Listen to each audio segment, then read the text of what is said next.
안녕하세요. 마음반 창고를 찾아주셔서 감사해요. 곧 기년휴가 시작되잖아요. 심심할 때 읽어보시라고 책 한 권 소개해 드릴게요. Time Off. 이토록 즐거운 휴식이란 책이에요. 오랜만에 가족들이 모이고 그동안 못 나눴던 얘기로 꽃을 피우고 그러다 보면 또 휴일이 후딱 지나가겠죠. 근데 전 부치고 친척 수발하느라 귀찮고 성가시게 느끼시는 분들도 분명 있을 거예요. 제가 그런 상태인데요. 아무튼 심심해서든 혹은 혼자 조용히 쉬고 싶으신 분이든 모처럼 기년휴 책 한 권 읽어보는 것 어떨까요? 이 책은 특히 번아웃이나 일을 하지 않으면 뭔가 불안한 일중독 상태에 있는 분들은 꼭 한번 읽어보시라 추천드립니다. 그럼 책 소개 시작할게요.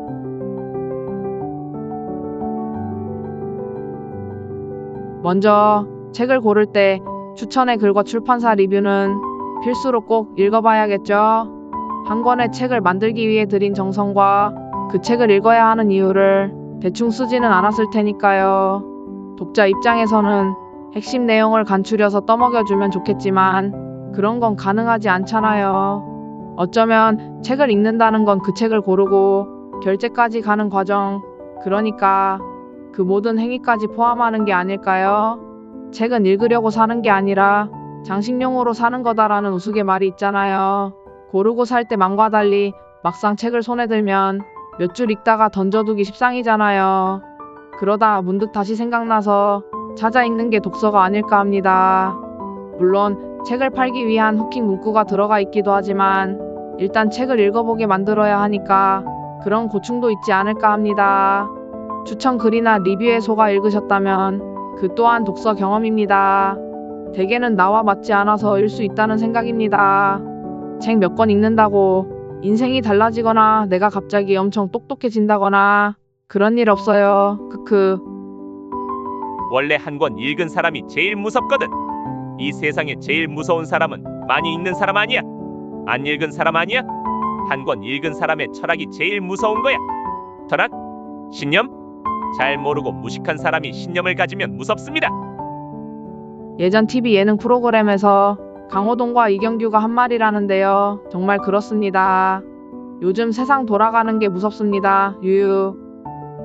책은 영화를 본다거나 음악을 듣는 행위처럼 일상 가까이 두기에 노동이 많이 드는 행위여서 오히려 그 점이 차별화되는 게 아닐까 합니다. 재화는 노동에 비례한다는 제 편견이 있습니다. 영상을 보고 책을 읽어보고 싶게 하는 작은 바람이 있습니다. 각설할게요. 추천 글은 정신건강의학과 의사이자 오티우머리엠 저자이신 문요한 선생이 쓰셨습니다. 좋은 휴식의 본질을 밝혀 삶에 적용하도록 돕는 책. 시대에 따라 정신과를 찾는 사람들의 호소도 달라진다. 최근에는 번아웃을 호소하는 이들이 참 많아졌다. 그 중에는 수면 및 휴식 시간이 충분한데도 번아웃에 빠지는 이들이 의외로 많다. 왜 그럴까? 휴식의 양이 아니라 질이 문제이기 때문이다. 이들은 무엇보다 일과 휴식의 경계가 불분명하고 어떻게 쉬어야 에너지가 충전되는지를 잘 모른다. 그저 푹 쉬어야 한다는 강박만 있을 뿐이다. 심지어 누군가에게 좋았다는 이유로 자신에게 맞지 않는 여가 활동을 억지로 만들어 해보느라 되레 스트레스만 받는 이들도 있다. 한마디로 일하는 것도 아니고 쉬는 것도 아닌 혼탁한 시간 속에서 살아가는 것이다. 하지만 최고의 능력을 발휘하는 이들에게는 일과 휴식의 전환이 잘 이루어진다. 일할 때 일하고 쉴 때 잘 쉬는 것이다. 그것은 단지 칼같이 퇴근의 휴식 시간을 잘 지킨다는 의미가 아니라 고된 일을 잊을 만큼 휴식을 즐긴다는 것을 말한다. 그렇게 보면 워라벨의 본질은 시간의 균형이 아니라 해야 하는 것과 work, 하고 싶은 것, life 사이의 균형이라고 볼 수 있다. balance. 당신의 휴식은 어떤가? 2020년도에 실시한 한 통계조사에 의하면 무려 70% 이상의 직장인이 번아웃을 경험한 것으로 드러났다. 그런 우리에게 필요한 것은 그저 일하지 않는 휴식이 아니라 자기 내면을 좋은 에너지로 채우는 의식적 휴식이다. 이렇게 좋은 휴식을 라틴어로는 오티움이라고 한다. 오디움. 이 책이 돋보이는 것은 바로 이 부분이다. 휴식에 대한 일반적인 내용이 아니라 좋은 휴식의 본질을 꿰뚫어 보여주고 삶에 적용하도록 구체화했기 때문이다. 그리고 여기서 말하는 이야기들이 하나같이 식상하지 않고 공감이 간다. 직접 심한 일중독과 번아웃에 빠졌다가 활력을 되찾아본 저자들의 생생한 체험 덕분이다. 거기에 더해 자신들의 주관적 경험에 갇히지 않고자 32인의 창의적 대가들이 경험한 좋은 휴식을 파헤쳐서 누구에게나 적용할 수 있도록 보편화했기 때문이다. 책 서두에 나온 스토아 철학자 세네카의 이야기가 오랫동안 기억에 남는다. 좋은 휴식 뒤에 도약이 일어날 수 있으며 그렇게 해서 인생은 더 강하고 날카로워진다. 이 책을 계기로 당신의 삶 또한 더 강하고 선명해지기를 바란다. 이상은 정신과 의사이신 문유한 선생님의 추천의 글이었습니다. 워라벨은 시간의 균형이 아니라 해야 하는 것과 하고 싶은 것 사이의 균형이라는 말씀에 공감합니다. 그럼 다음은 들어가는 글인데요. 계속 읽어드릴게요. 윤서 언니 부탁해. 들어가는 글. 한번 배우면 평생 써먹는 휴식의 철학. 2019년 세계보건기구는 국제질병분류에 직업 관련 현상 번아웃, 탈진 또는 무기력을 포함시켰다. 오늘날은 스트레스, 불안, 환멸이 만연하며 이런 현상은 특히 밀레니얼 세대 20, 30대에서 두드러진다. 중압감과 과로는 창의력을 억누르며 사회의 발목을 잡고 있다. 자신을 24시간 내내 효율적으로 관리할 수 있는 로봇처럼 부리고 싶더라도 우리는 분주한 일상과 거리를 둘 필요가 있다. 설령 하루도 빠짐없이 전력 질주할 수 있을지라도 그래선 안 된다. 인간이 경험하는 멋진 일들은 대개 쉼과 성찰과 회복의 한복판에서 일어나기 때문이다. 우리의 심신은 끊임없이 시간과 지력을 독촉하는 압박과 요구에서 벗어나 숨 돌릴 것이 필요하다. 다음 상황을 머릿속에 떠올려보자. 이 몇 가지 사례 속에 당신의 창의력이 최대치로 솟아올랐던 순간이 들어있을 것이다. 정처 없이 집 근처 산이나 공원으로 여유 있는 산책에 나선다. 산책이 끝날 무렵 요즘 추진 중인 핵심 프로젝트에 관한 신선한 아이디어가 불현듯 떠오른다. 다음 단계에서 무슨 일을 추진해야 할지 명료해진다. 집중할 일이 있어 휴대폰을 방해금지 모드로 돌려놓거나 태블릿의 수면 버튼을 누른다. 알림이 잠잠해지고 시간이 지나자 창의력이 솟구친다. 하루를 꽉꽉 채워 일한 후 깊은 숨을 몰아쉬며 편안한 매트리스에 몸을 던진다. 그대로 8시간 숙면하고 다음날 개운하게 일어나 새로운 열정으로 하루를 맞이한다. 경력의 방점을 찍을 굵직한 일을 하나 끝낸 곧장 다른 일에 뛰어드는 대신에 잠시 안식 휴가를 갖기로 한다. 파스타 요리를 배우기 위해 이탈리아에 가거나 몇 주간 뉴질랜드로 여행을 떠날 수도 있다. 이런 휴가의 유일한 목표는 인생 스토리에 다음 행선지를 찾는 것이다. 수요일 오후에는 무조건 책상에서 벗어나 취미에 몰두하는 시간을 확보한다. 황홀하게도 3시간이 눈 깜짝할 사이에 흘러가 버린다. 의도적으로 이런 시간을 끼워 넣는다. 2시간 동안 느긋하게 오렌지기와 저녁 식사를 한다. 친구의 배꼽 빠지는 웃음에 나도 덩달아 웃음이 터진다. 오랜만에 일 얘기는 덮어둔 채 어릴 적에 함께 저지른 황당한 일들로 대화의 꽃을 피운다. 부모님과 길게 통화한다. 앞으로 이런 대화가 몇 번이나 가능한지 알 수 없기에 시간을 내어 서로의 마음을 나누는 것이 감사하다. 위와 같은 순간들을 떠올려보면 왠지 마음이 평안해지지 않는가? 이런 순간을 마지막으로 경험한 때는 언제인가? 분주함에서 벗어날 기회를 자신에게 얼마나 자주 허락하는가? 분주한 만큼 많은 성과를 내고 있는가? 휴식에 대한 인식의 전환. 우리는 보통 쉼이 일의 반대라고 생각한다. 쉬든가 생산적이든가 둘 중 하나다. 타임오프란 단어를 들으면 저절로 주말이나 직장 휴가가 생각난다. 소파에 파묻혀 비디오 게임을 하거나 해변에 앉아 칵테일을 홀짝이는 자신을 떠올린다. 하지만 이 책은 휴가에 관한 책이 아니다. 적어도 핵심 주제는 아니다. 게으름을 부추기거나 허송세월하는 법을 알려주는 지침서도 아니다. 오히려 이 책은 과로와 중압감 없이도 행복하고 풍성한 삶이 가능함을 이야기한다. 가장 생산적이고 창의적인 상태에 이르는 길을 안내한다. 지금은 어느 때보다 이런 인식의 전환이 절실한 시대가 아닌가. Time Off는 이 책의 원제이면서 주제를 압축적으로 드러내는 단어다. 사전적으로는 일이 없는 한가한 시간, 활동의 일시적 중단, 휴식 등의 의미가 있지만 이 책에서는 휴가를 잘 보내는 법이나 게으름 부리기, 심지어 여유로운 삶에 대한 뜻으로 사용하지 않는다. 타임오프란 본질적으로 자신의 시간을 의식하는 것이다.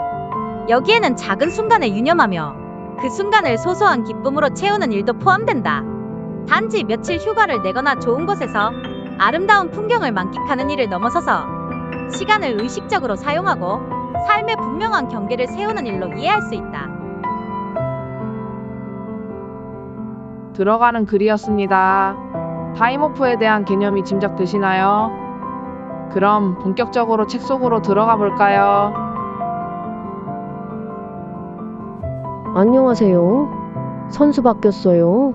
계속 이어가 볼게요. 인생의 밀도를 높이는 유일한 길. 1932년 버트런드 러셀은 에세이 게으름에 대한 찬양에서 우리가 현재 문명의 최고 위협이라고 간주하는 많은 것을 달성할 수 있었던 까닭은 여가를 찬미했기 때문이라고 말했다. 러셀은 유아계층은 사회 정의상 합당한 근거 없이 혜택을 누렸다라고 인정하면서도 우리가 문명이라고 칭하는 것은 대부분 유아계층의 공헌으로 이루어졌다. 그들은 예술 활동을 하고 과학적 발견을 이루었다. 책을 쓰고 철학을 발전시키고 사람들과 관계를 맺었다. 유아계층이 없었다면 인류는 상당 기간 야만의 시대를 탈피하지 못했을 것이다 라고 말했다. 그런데 오늘날 근로계층을 보면 정확히 반대로 가고 있다. 우리는 분주함, 스트레스, 과로를 성취도와 중요도를 입증하는 영의 훈장인 양 달고 다닌다.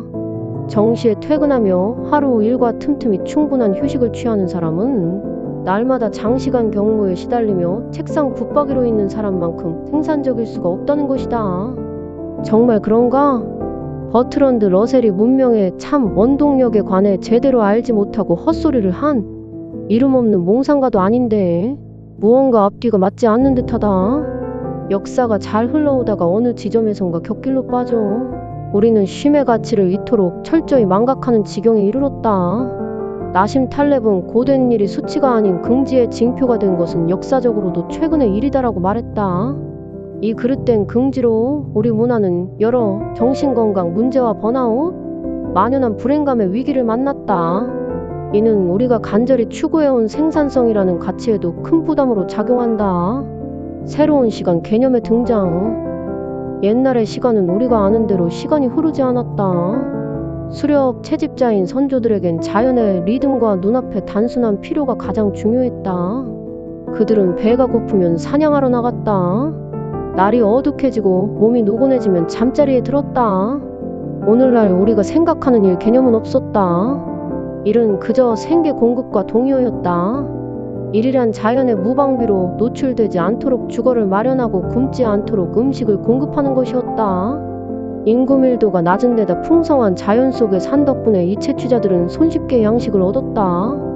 하루에 몇 시간의 가벼운 노동으로도 3일 정도 연명할 수 있었다. 채취자의 평균 근로시간은 하루 3시간 미만으로 추정된다. 남은 시간엔 무엇이든 하고 싶은 일을 해도 될 정도로 시간이 충분했다. 충분한 잠과 여가가 가능했다. 만성 스트레스에 시달리는 라이프 스타일은 찾아볼 수 없었다.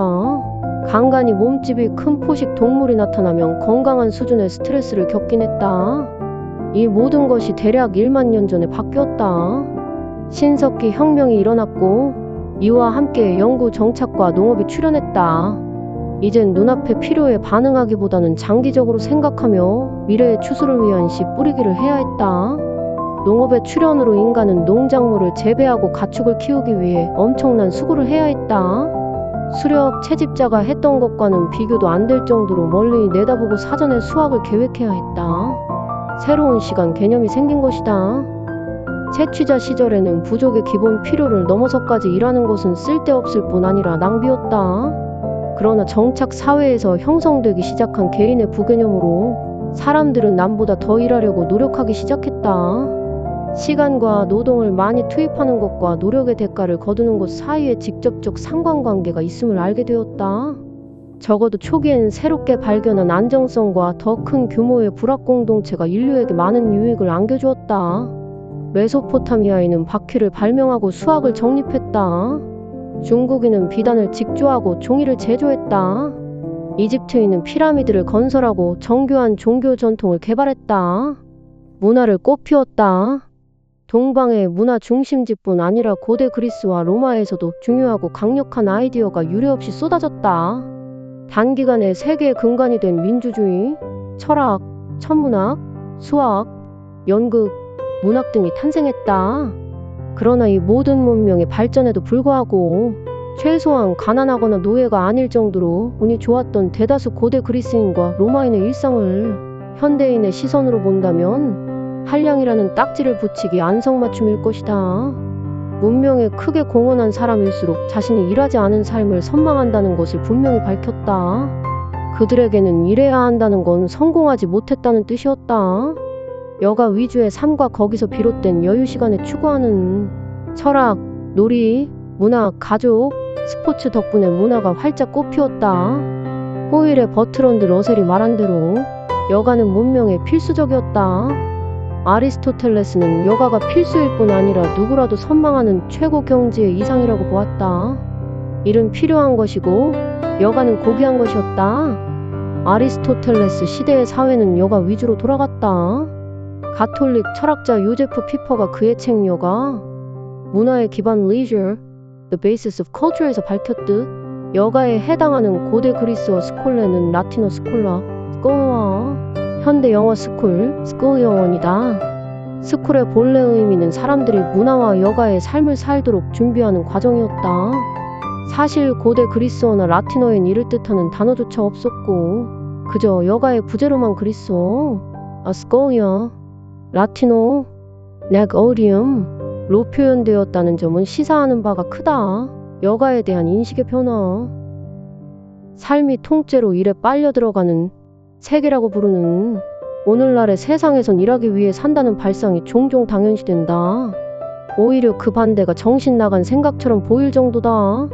이런 세태 속에서 관점 전환은 가당치 않아 보이지만 우리는 여전히 고대인으로부터 많은 것을 배울 수 있다. 아니, 배워야 한다. 지식노동자 개념도 전적으로 현대적이며 일에 대한 우리의 사고방식과 인식이 얼마나 변했는지를 단적으로 보여준다. 전통적으로 지적 추구는 늘 일과는 거리가 먼 유한계층의 전유물이었다. 고대인은 지식을 대체로 수용적인 것으로 생각했다. 즉, 세상을 관찰함으로써 수동적으로 지식을 받아들인다는 얘기다. 지식 수용엔 숨 돌릴 공간과 사색의 시간이 필요하다. 고대 그리스 철학자 헤라클리투스는 이를 사물의 본질에 귀 기울이기라고 묘사했다. 여러 면에서 고귀한 여가는 지식 업무의 토대를 형성한다. 하지만 사회가 발달해오면서 어느 단계에선가 우리는 요점을 잃어버리고 말았다. 일과 여가의 역할을 혼동하고 여가를 게으름이나 나태와 동일시하게 된 것이다. 시간이 흐르며 근면이 도덕적 성과 같은 의미가 되었다. 아리스토텔레스와 그 동시대인들은 이런 현대적 개념을 매우 낯설게 여길 것이다. 앞으로 살펴보겠지만 일과 도덕성이 점차 한 덩이가 되면서 오늘날까지 여전히 우리의 뒷덜미를 잡고 있다. 이러한 변화를 주동한 결정적 요인은 시간에 대한 인식의 진화였다. 시간 1.0, 생산성이 왕이다. 인류 역사의 상당 기간 동안 일은 대체로 감독 없이 이루어졌다. 사람들은 성과를 내는 한 어떻게든 원하는 방식대로 자신의 기술과 삶을 운용할 자유를 누렸다. 옛날에는 누군가의 물건이 아닌 그 사람의 시간을 산다는 발상을 터무니없다고 여겼을 것이다. 시간에 대한 개념 자체가 달랐다. 그때는 자연의 주기나 특정 작업을 달성하는데 얼마나 오래 걸리는가로 시간을 측정했다. 역사학자 E.P. 톰슨은 너무 시간, 노동규율, 산업자본주의에서 소시계를 따르는 옛날 사람들은 가축을 돌보거나 사회적 관계를 갖는데 얼마나 오래 걸리는가를 보고 시간을 측정했다고 밝힌다. 소를 데리고 풀밭에 나가는 때가 하나의 시간 단위가 된다. 호의 양을 풀어놓는 때가 또 하나의 시간 단위가 된다. 그 사이에 낀 시간도 마찬가지다. 마다가스카르에선 대략 30분 정도의 밥 짓기가 유효한 시간 단위였다. 작업 위주의 시간관념은 지극히 자연스럽다. 소가 준비가 될 때 젖을 짤 수 있었다. 배는 조류에 맞춰 띄우는 것이었다. 이런 시간 개념을 인간은 쉽게 이해했고 톰슨에 의하면 일과 삶 사이를 잘 구분하게 하며 하루 노동시간은 작업에 따라 연장되거나 단축되어 노동과 시간의 흐름 사이에 크게 충돌한다는 느낌이 없었다. 시간 자체에 관해 크게 염려하지 않고 그저 할 일을 하면 되었다. 그러나 활동이 점점 복잡해지고 다수가 협업해야 할 필요가 많아지면서 자연스레 노동 시간을 측정하는 쪽으로 흘러갔다. 이제 작업 위주의 틀이 무너지고 시간제 노동이 표준이 되었다. 이제 다른 사람들과 나의 스케줄을 동기화하고 제 시간에 출근해야 했다. 갑자기 이 새로운 틀을 준수하지 않는 사람은 누구든 낭비하고 긴박감이 떨어지는 사람으로 보였다고 톰스는 말한다. 고용인의 시간과 자기 시간 간에 분명한 구별이 생겼다. 결과물이 업무가 아니라 돈으로 환원되며 시간의 가치가 지배했다. 즉, 시간이 화폐가 되었다. 시간은 흘러가는 게 아니라 소비하는 것이 되었다. 요컨대 당신의 시간이 다른 누군가에게 대가를 받고 교환하거나 양도할 수 있는 가치를 가지게 된 것이다. 시간은 더 이상 전적으로 당신에게 속한 것이 아닌 상품이 되었다. 이 변화는 시간뿐 아니라 여가에도 전환점이 되었다. 시간이 돈으로 맞바꿀 수 있게 되자 여가의 가치가 줄어들었다. 여가는 심지어 돈을 태워버리는 것처럼 여겨졌다. 시간이 있는데도 뭔가를 생산하지 않는다면, 생산고가 없다면 시간을 낭비한 것이었다. 생산성이 가장 중요해졌다. 사실 앉아서 아무것도 안 하는 것에 돈을 지불할 사람은 없다. 당신의 시간으로 얻어낸 무언가에는 돈을 지불하겠지만 당신이 얼마만큼 생산했느냐가 어떻게 소중한 시간을 사용했는가를 선명하게 가시적으로 보여주는 지표가 되었다. 14세기 이래 대도시와 상업지역의 공공장소와 교회탑에는 시계가 설치되기 시작했다. 시각적 신호보다 소리가 전달하기 쉬우므로 교회 종소리와 공장 호루라기 소리가 사람들에게 시간을 알리고 지혜롭게 시간을 사용하라고 상기시키는 신호탄이 되었다. 시끄러운 시간지기들이 꼬리에 꼬리를 물고 탄생했다. 현재 그 최고봉은 서둘러 가자, 늦겠어라고 외치며 날마다 우리를 깨우는 스마트폰의 알람시계다. 이제 시간은 가치와 불가분의 관계가 되었고 여가는 가치를 낭비하는 것이 되었다. 그런데 여기에 또 다른 좀 더 은밀한 세력이 개입한다. 저는 여기까지 읽을게요. 들어주셔서 감사합니다. 수고했어요. 은밀한 세력? 생산성 즉 노동을 지고지순한 가치로 만든 세력이 있다는 시각이 흥미롭습니다. 다음 장으로 넘어가기 전에 이 책에서 중요하게 강조하는 카이로스의 시간에 대해 알아볼게요. 크로노스와 크로노스, 카이로스의 게로, 시간이라는 개념인데요. 철학 이야기 20부 크로노스와 카이로스의 시간에서 가져왔습니다. 출처는 세이프니 퍼스트 단뉴스입니다. 그리스인들은 두 가지 시간 개념을 갖고 있었다. 그것은 크로노스의 시간과 카이로스의 시간이다. 크로노스는 그리스 신화에 나오는 티탄 12신 중 막내로 어머니 가이아를 도와 아버지 우라노스를 제거하고 왕위에 오른 인물이다. 가이아가 키클롭스, 헤카톤케이르를 비롯한 괴물들을 낳자 우라노스는 이들을 타르타로스에 감금해버린다. 크로노스는 가이아를 도와 왕위에 오르지만 키클롭스와 헤카톤케이르를 구출하라는 가이아의 명령을 무시했고 가이아는 크로노스에게 내가 낳은 아들이 너처럼 반란을 일으켜 너를 몰아내고 왕이 될 것이라는 저주를 내린다. 이에 크로노스는 저주를 피하기 위해 자식들이 태어나는 족족 집어삼켰지만 제우스가 태어나자 그의 어머니 레아는 아기 대신 돌을 강보에 싸서 크로노스에게 삼키게 하여 제우스를 살려낸다. 크로노스의 눈을 피해 장성한 제우스는 10년 동안 벌린 티탄족과의 전쟁에서 승리하고 올림포스의 왕이 된다. 카이로스 케로는 제우스의 막내 아들이다. 그는 기회와 행운의 신인데 그 생김새가 독특했다. 앞머리는 덥수룩한데 뒤는 대머리이며 어깨와 발꿈치에는 날개가 있고 저울과 날카로운 칼을 들고 다닌다. 그가 앞에서 다가올 때는 누구나 쉽게 머리카락을 움켜잡을 수 있지만 지나가 버리면 결코 잡을 수 없다.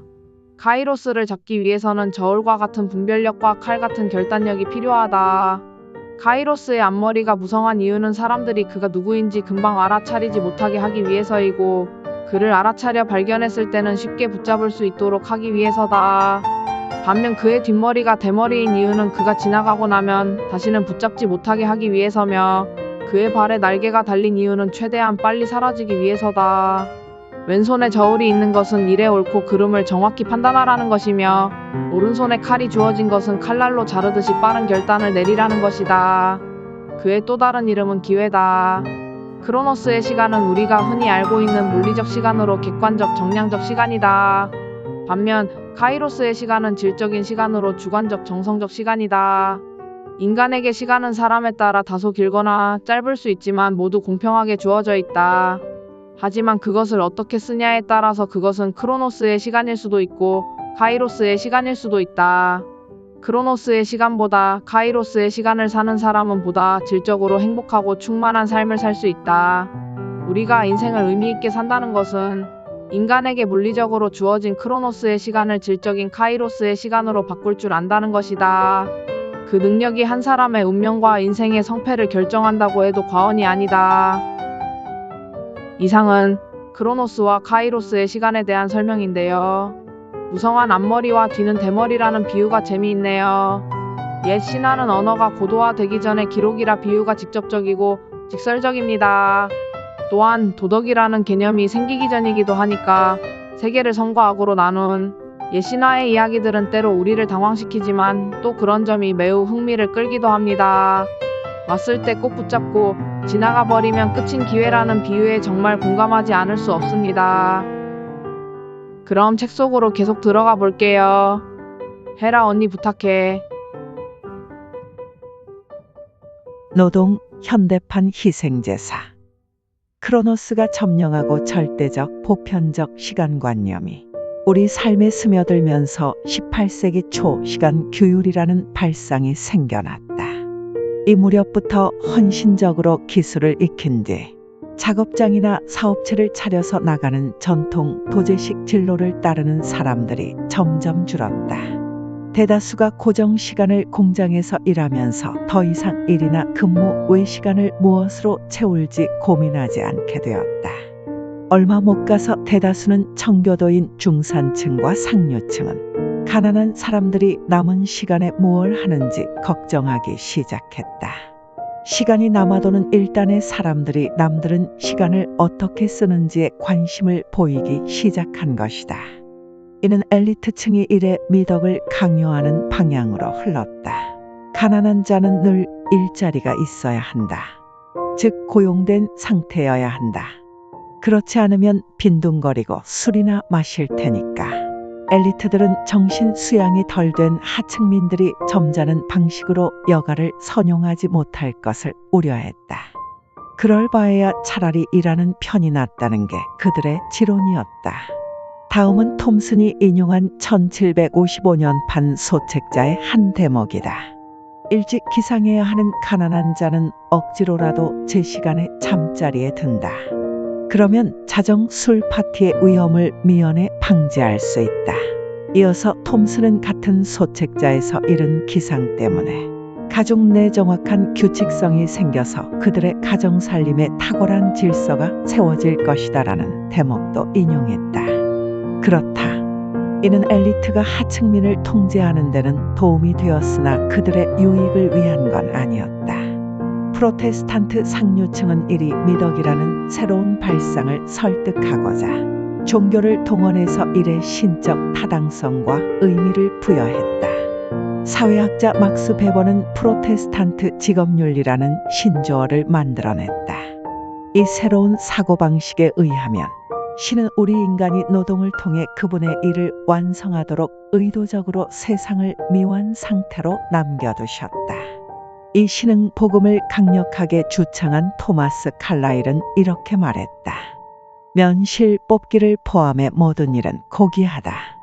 오직 일만이 고귀하다.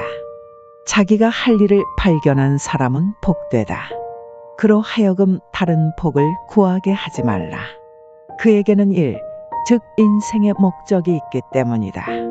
모든 참된 일 속엔 신성함이 깃들어 있다. 여가가 필요하고 쓸모있고 고귀하다는 아리스토텔레스로부터 참 멀리도 지나왔다.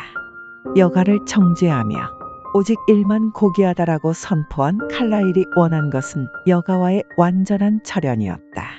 당대의 많은 성직자가 칼라일에 동조하여 일제히 목소리를 냈다. 톰슨은 위에 글에서 영국 청교도 지도자 리처드 백스터의 시간 사용에 관한 금언을 인용한다. 1분 1초를 지극히 귀하게 사용하고 허투루 쓰지 않는 것을 의무로 삼으라. 또 다른 청교도 올리비아 헤이우드는 사는 동안 빈둥거리면 지옥에 간다고까지 했다. 오 그대여, 지금 자다가 속량받을 길 없는 지옥에서 깨어나오. 고귀한 여가는 단지 잊힌 게 아니라 죄악시되었다. 이것으로 오늘날까지 이어진 분주함과 일숭배를 위한 밑돌이 놓였다. 프로테스탄트 직업윤리는 누차 일과 도덕성을 결부시킴으로써 우리 문화 속으로, 더 나쁘게는 우리 자상 속으로 잠식해 들어왔다. 그리고 종교가 시대적 영향력을 상실한 지 한참이 지난 지금까지 그 잔재가 끈질기게 남아있다. 이제 시간을 어떻게 보내느냐가 당신이 어떤 사람인가와 동일시되었다. 당신은 생산적인가? 아니면 게으른가?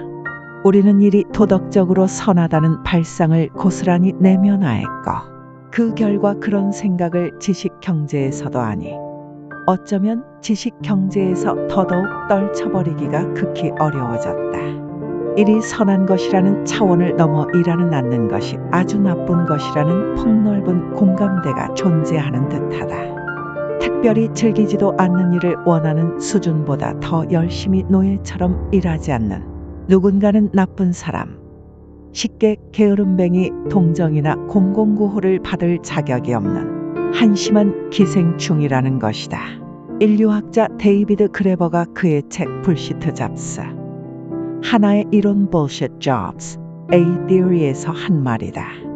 근면한 사람은 마땅히 존경받고 이를 기피하는 사람은 멸시받는 게 당연하다는 생각이다. 어쩌다 그런 생각을 갖게 됐는지는 몰라도 바쁘고 스트레스와 경무에 시달리는 듯해야 봉급을 받을 자격이 있고 이를 충분히 즐기면서 돈을 받을 수는 없다는 생각을 은연중에 갖고 있다. 자신의 존엄성과 가치를 일로 정의하면서도 동시에 자기 직업을 싫어하는 묘한 상황에 갇힌 사람도 많다. 그레버는 이를 오늘날 일의 역설이라고 부르지만 청교도적 관점에서 역설은 존재하지 않는다. 모든 것이 완벽하게 이치에 맞을 뿐이다. 우리가 이를 인격 형성의 도구로 본다면 이를 싫어할수록 바람직한 것이다. 분주함, 스트레스, 과로는 자기를 불살라 올려드리는 현대판 희생제사가 되어버렸다.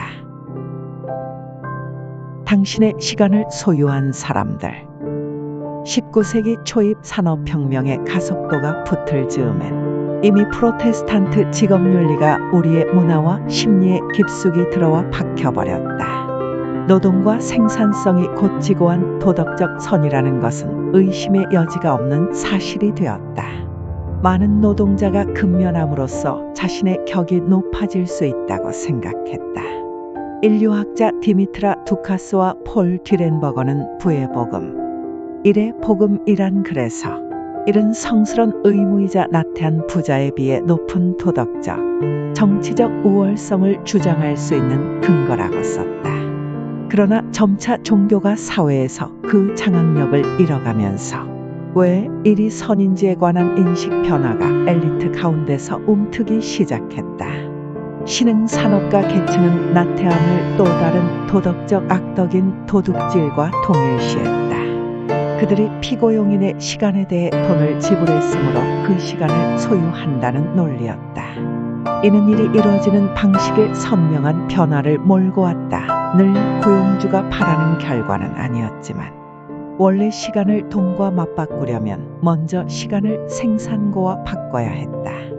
그런데 이제 중간 단계는 거의 제거되다시피 했다. 들어가는 글까지 읽어드렸어요. 책 타임오프 검색하면 1장까지는 텍스트로 누구나 볼 수 있으니까요. 흥미가 생기셨다면 책 사셔서 꼭 한번 읽어보시라고 추천드립니다.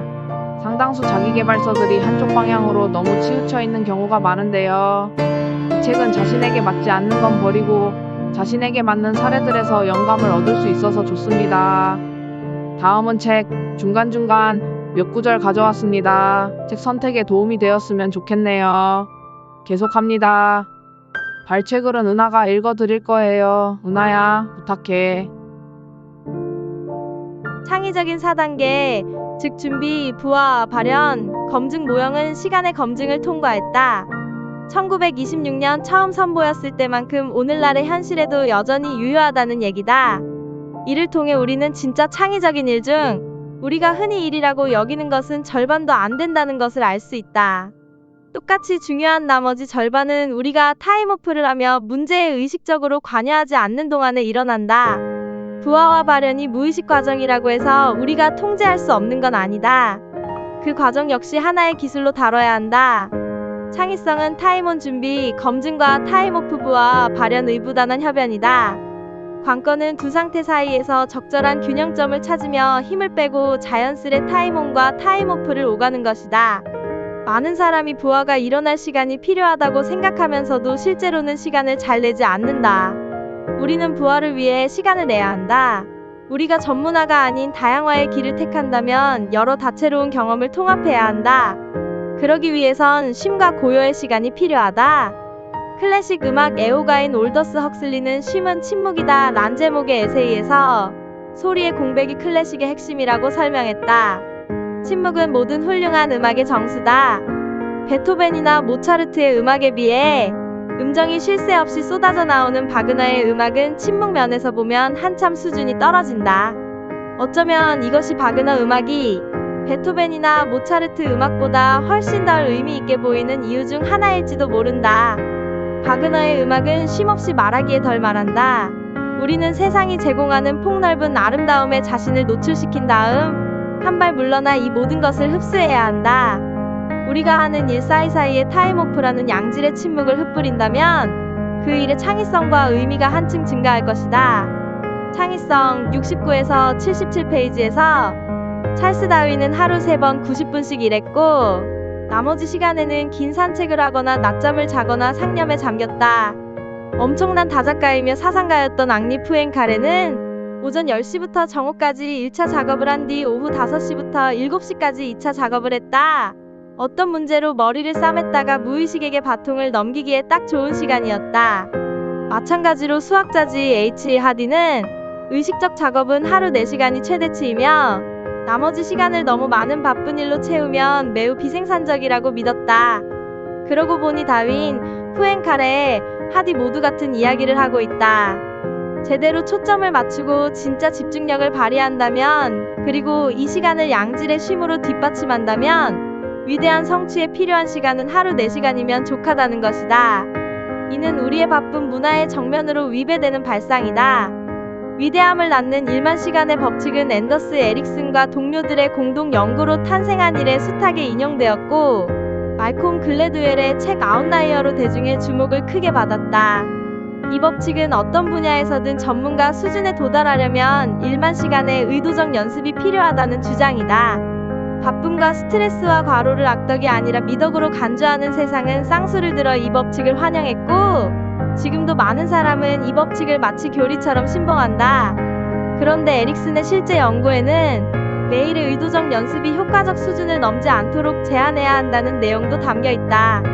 그리고 하루에 투입해야 할 이상적 시간으로 4시간을 제시했다. 쉼 95에서 96페이지에서 2차 세계대전 중 드와이트 D. 아이젠하워는 은밀한 오두막에 은신하며 골프와 브리지, 긴 산책, 카우보이 소설 읽기 등으로 시간을 보냈다. 그곳에선 그러니까 전쟁에 관한 어떤 이야기도 엄격히 금지되었다. 2차 세계대전의 정점에서 연합군 총사령관이 모든 연락을 끊고 고독을 즐기는 데서 얻는 유익이 잠재적인 위험보다 더 중요하다고 판단했다면 보통의 지식 근로자들은 말할 것도 없고 대다수 고위 경영자들도 고독의 유익을 재발견해야 하지 않을까? 고독 177페이지에서 박사학위 소지자라면 논문 쓰기가 얼마나 몸서리치게 싫었는지, 얼마나 그 과정이 고역이었는지, 마감 때문에 스트레스를 받았는지, 하루에 단 몇 줄만 써져 수개월간 고생했는지 할 말이 많을 것이다. 그러나 필자 맥스는 그렇지 않았다. 그에게는 이 과정이 꽤 즐거운 경험이었고 첫 단어를 쓰고 나서 논문을 완성할 때까지 6주가 채 걸리지 않았다. 그 과정은 인생을 통틀어 가장 생산적이고 여유 있으며 스트레스가 적은 시기였다. 사실 논문을 쓰는 내내 휴가 여행을 떠난 느낌이었고 어떤 의미에서는 실제로 그랬다. 맥스는 며칠간 섬을 돌아본 후 짧지만 고도의 집중력을 발휘하는 글쓰기 시간과 나 홀로 사색, 그리고 의도적 쉼으로 이어지는 일과에 금세 안착했다. 그는 평소 기준으로는 상당히 이른 오전 9시나 10시쯤에 기상해서 명상과 스트레칭을 한 다음 산에서 잠시 달리기를 하거나 아름다운 해변에서 수영을 하거나 렌트한 소형 스쿠터를 탔다. 그리고 푸짐한 아침 식사를 여유 있게 즐기고 대개 한두 시간 독서를 했다. 그런 다음 이른 오후쯤 마을의 작은 카페에서 그날의 1차 글쓰기 시간 60에서 90분을 가졌다. 글쓰기 시간은 짧았지만 오전 일과 덕분에 차분히 집중할 수 있었고 대체로 단어들이 술술 흘러나왔다. 그 시간에 글이 막힌 적은 한 번도 없었다. 글쓰기를 마친 후에는 그 카페에서 가벼운 점심을 먹고 보통은 낮잠을 자러 집으로 돌아갔다. 낮잠은 쓴 글을 내가 소화하는 시간이었다. 그 다음 밖으로 나가 섬을 좀 탐사하거나 식료품 사기, 물놀이, 해변 산책, 독서 등을 했다. 이 모든 활동을 할 때는 일에 관한 의식적인 생각은 하지 않았다. 맥스는 당시 다시 읽기 시작한 헨리 데이비드 소로의 월든에서 영감을 얻어 여러 날 빵 굽기에 심취했다. 빵 굽기는 맛난 결과물이 생길 뿐 아니라 명상과 성찰에 효과적이어서 그가 즐겼던, 지금도 즐기는 취미 활동이다. 여행 245에서 246페이지에서 21세기 초까지만 해도 우리는 약물만이 진짜 중독을 유발한다고 생각했다. 그러나 지난 10에서 20년간 행동 중독도 동일한 실체가 있음을 알아가고 있다. 테크놀로지의 중독성을 부채질하는 핵심 동의는 가변적이고 예측 불허의 일정으로 제공되는 간헐적 긍정 강화라는 보상이다. 연구 결과에 따르면 무작위적 보상이 예측 가능한 보상보다 훨씬 많은 도파민 분비를 유발한다. 카지노 운영자나 도박 중독자라면 경험상 수긍할 것이다. 온라인에 게시물을 올릴 때마다 우리는 몇 명이 좋아요를 누를지 댓글을 달지 팔로워가 생길지 모르는 로또 놀이를 하는 것이다. 조금이라도 지루하다 싶으면 바로 휴대폰을 확인하고픈 조바심은 이런 무작위성으로 설명할 수 있다. 테크놀로지 270페이지에서 젊은 세대들은 스스로 멀티태스킹을 잘한다고 생각하겠지만 실제로 멀티태스킹 빈도수도 더 높다. 멀티태스킹이 인지에 미치는 영향이 부정적이기는 매한가지다. 그들이 학습과 성장에 집중해야 할 인생 단계에 있음을 감안하면 부정적 효과는 더 심각할지도 모른다. 새 기술을 학습하거나 머리를 싸매고 복잡한 개념을 파고 들어야 할 때는 오랫동안 방해받지 않는 연속적 집중이 꼭 필요하다. 오직 의도적이고 집중적인 실천만이 신경회로 강화로 이어지는데 주의력이 분산되면 동시다발적으로 너무 많은 회로가 점화되어 어느 것 하나도 제대로 강화되지 못한다. 멀티태스킹의 달인이 되는 것이 우월한 능력인 것 같아도 장기적으로는 열등해지는 길이다. 팀 하포드의 느리고 의도적인 슬로우 모션 멀티태스킹이나 쇠렌 키르케고르의 윤작을 실천하지 않는 한 상시적 주의력 전환은 뇌에 두고두고 좋지 않은 타격을 입힌다. 진짜 깊은 일과 깊은 사고를 할 수 없게 된다. 테크놀로지 279페이지에서 여기까지예요. 끝까지 들어주셔서 감사드려요. 어떠셨나요? 제게 흥미가 생기셨으면 좋겠습니다. 본문은 조금만 읽어드렸어요. 책 속에 참고하거나 활용할 수 있는 다양한 사례들이 실려 있습니다. 말콤 글래드웰의 1만 시간의 법칙과 또 다른 관점을 제시하지만 한편으론 몰입의 방법론에서는 결이 같은 부분도 있으니까 두 권의 책을 함께 읽어보시는 것도 지혜로운 독서법이 아닐까 합니다. 참고로 출판사 협찬이나 광고 아니에요. 그냥 지가 좋아서 하는 짓이에요. 들어주셔서 고맙습니다. 다음에 더 좋은 책으로 뵐게요.